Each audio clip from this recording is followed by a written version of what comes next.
आज का कार्यक्रम करने का क्या उद्देश्य है? ये सरिता लोक सेवा संस्थान सुल्तानपुर की संस्था है जो एक बहन के स्मृति में स्थापित की गई है। दहेज के लिए जिसे आज के 22 साल पहले मार डाला गया था, उसी की स्मृति में सरिता लोक सेवा संस्थान की स्थापना की गई, जिसमें कि देश के कई विद्वानों को बुला करके अयोध्या की धरती पर सम्मानित किया गया। इस आयोजन में आज एक संगोष्ठी रखी गई जिसका विषय था तुलसी जन्मभूमि कथ्य एवं तथ्य।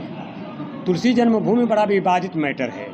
इसमें अभी तक देश के कुछ विद्वान एकमत नहीं हो सके हैं। मेरा प्रयास है कि इसका एक सर्वग्राह्य समाधान निकाला जाए, क्योंकि तुलसीदास जी का जन्म स्थान कोई एटा बताता है, कोई बांदा बताता है, कोई गोंडा बताता है, कोई आजमगढ़ बताता, कई स्थान बताए जाते हैं। लेकिन तुलसीदास जी मूलतः कहाँ उनका जन्म हुआ और वो कहाँ गए, कैसे रहे, कब रामचरितमानस की सृजन की, इस पर मैं बहुत बड़ा शोध कर रहा हूँ और मेरा प्रयास तब तक जारी रहेगा जब तक इसका एक सर्वग्राह्य समाधान निकल नहीं आता है।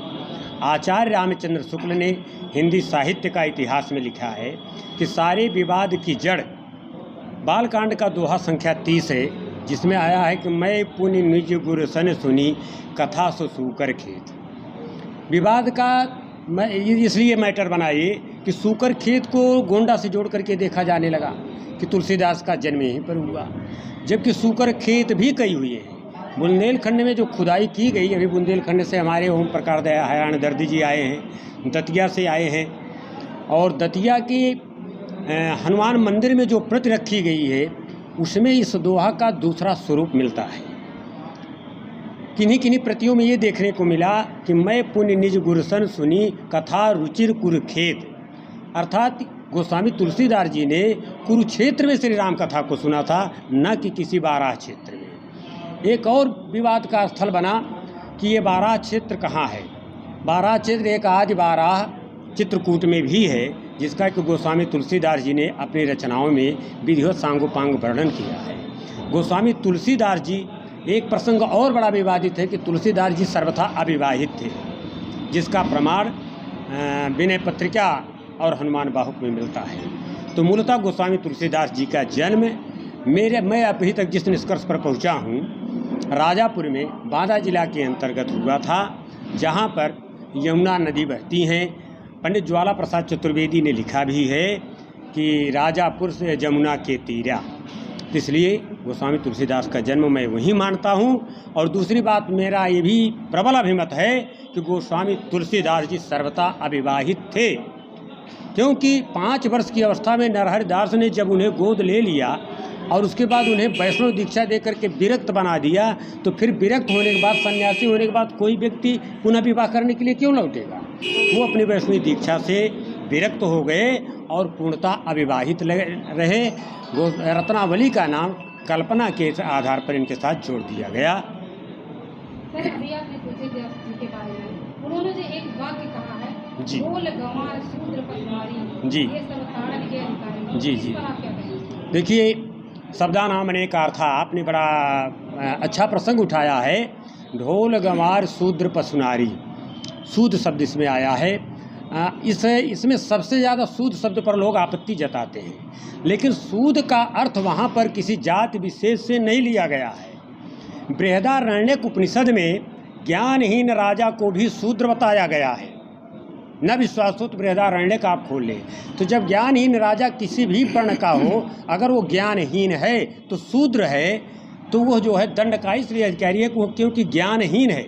जो ज्ञानहीन होता है उसे ताड़न इस तरह से नहीं ताड़ित किया जाए कि वो जो है ढोल की तरह फूट जाए। ढोल को भी आप ताड़ित करते हैं तो किसी लय ताल में विशेष अंदाज में किया जाता है, तब वो सुमधुर ध्वनि के साथ कर्णप्रिय हो जाती है। वहीं पर महिलाओं को लेकर भी उन्होंने कहा है, इस पर आप क्या कहेंगे? देखिए, महिलाओं के लिए जो उन्होंने कहा है, नारी शब्द जो है, नारी के भी कई अर्थ होते हैं। जैसा कि गोस्वामी तुलसीदास जी ये भी कहते हैं कि जब तप नेम जलाश्रय झारी हुई ग्रीसम सो सही सब नारी। तो ये जो नाड़ियाँ हमारे शरीर में है, 72,000 नाड़ियाँ, ये बड़ी प्रबल हैं। इसमें इड़ा पिंगला सुषुम्ना है।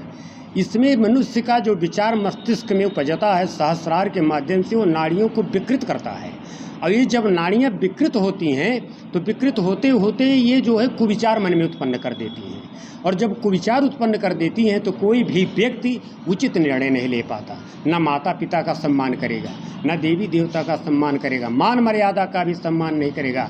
इसलिए गोस्वामी तुलसीदास जी कहते हैं कि शरीर की नाड़ियों का अगर शोधन हो जाए सारे रोग खत्म। शरीर महिलाओं से लेकर इंगित करते हैं कि महिलाओं के साथ गोस्वामी जी तो स्पष्ट कहते हैं, माता भी एक महिला है, अगर उन्होंने इस प्रसंग को कहा है तो ये कहाँ तक सही है? देखिए, गोस्वामी तुलसीदास जी का ऐसा कोई भी मंतव्य नहीं कि वो किसी नारी विशेष का अपमान करें, क्योंकि यदि उनका ये मंतव्य होता तो वो कहते हैं कि सर्वश्रेष्ठ करीम सीताम न तो हम राम बल्लभाम, सर्वश्रेष्ठ करीम सीताम। यहाँ पर उन्होंने कहा, और वहीं पर ये भी कहा भगवान राम के प्रति भी वैसा शब्द नहीं किया, लक्ष्मण के प्रति भी नहीं किया, बल्कि जब माता जी के पास पहुँचते हैं कहते हैं कि जनक सुता जग जननी जानकी अतिशय प्रिय करुणा निधान की, ताके युगपद कमल मनावों जासु कृपा निर्मल मति पावों। क्योंकि भक्ति भी नारी है, एक भक्ति जो है ये भी नारी है, और जो नारी हो और माया भी नारी है। तो मोह न नारी नारी के रूपा, तो माया और भक्ति एक दूसरे पर मोहित नहीं होती, क्योंकि नारी नारी के ऊपर मोहित नहीं होती, क्रमशः विषम लिंगी पर ही लोग आकर्षित होते हैं। तो यदि नारी नारी पर मोहित नहीं होती है तो माया जो है वो भक्ति पर नहीं मोहित होगी, और जब भक्ति में लोग रहेंगे राम भक्ति में, तो ये जो है माया रूपी नारी उनको जो है विकृत नहीं करेगी, उनको पथभ्रष्ट नहीं करेगी। इसलिए उन्होंने इंगित किया कि जिम स्वतंत्र भय बिगरहि नारी। अगर हमारे शरीर की नाड़ियाँ स्वतंत्र कर दी जाएँ, गलत ढंग से सोया जाए, दिनचर्या नष्ट कर जाए, गलत ढंग से जो है खान पान रखा जाए, तो नाड़ियाँ विकृत हो जाएंगी, कुविचार उत्पन्न होंगे, तो नाड़ियाँ हमें रोगी बनाएंगी, हमारे अंदर कुविचार पैदा करेंगी, हमें पथभ्रष्ट करेंगी। गोस्वामी जी का जी नाड़ी से किया गया है। जी मैंने बताया ना कि बृहदारण्यक में कहा गया ज्ञानहीन राजा को भी शूद्र कहा गया है। तो इसलिए ये शूद्र वो हुआ क्योंकि शूद्र की महत्ता अगर आप देखते हैं, कुछ लोग कहते हैं कि वेदों में तो ब्राह्मणों वश्य मुख में आसीत, ब्राह्मण को मुख बताया गया, बाहु राजान्य कृता, क्षत्रिय को बाहु बताया गया, उरु तदैश्यद वैश्य, और वैश्य को जो है पेट बताया गया, और पदभ्याम शूद्र हो जाए, और शूद्र को पद की संज्ञा दी। लेकिन आपके यहाँ कोई भी व्यक्ति आता है तो आप उसका मस्तक का प्रक्षालन नहीं करते, आप उसका पाद प्रक्षालन ही करते हैं, पैर ही धोते हैं, सर्वप्रथम पैर की ही पूजा होती है। और केवट ने भी भगवान राम को उतारने के लिए यही कहा कि जब तक न पाए पखारी हों तब लग्न तुलसीदास नाथ कृपाल पाए उतारी।